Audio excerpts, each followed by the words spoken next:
Non, mais c'est vrai que c'est important. Alors, sans me faire de chauvinisme, mais le rugby est un sport quand même particulier en termes de valeur.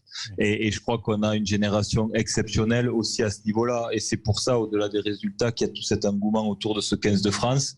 Parce qu'on s'identifie à ces jeunes joueurs. On sent qu'il y a un amour du maillot qui est très particulier, un lien collectif qui est très particulier, un rapport au public qui est très particulier.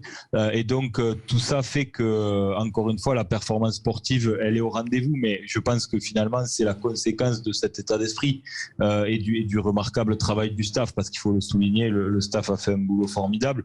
Mais c'est vrai que pour revenir au sujet un peu plus sociétal, le rugby est un très bon exemple à montrer aux enfants en termes de valeurs collectives. C'est quand même le seul sport de combat collectif où chacun a sa place, peu importe le gabarit, peu importe d'où il vient, c'est facile de jouer au rugby, c'est facile d'accéder à des clubs, c'est pas très coûteux.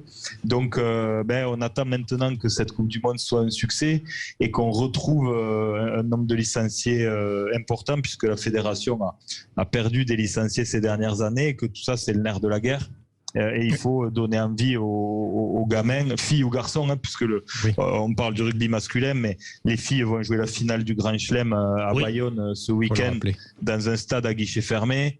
Donc voilà, on est dans une période faste, aussi bien en termes on va dire de talent sportif que de dynamique économique.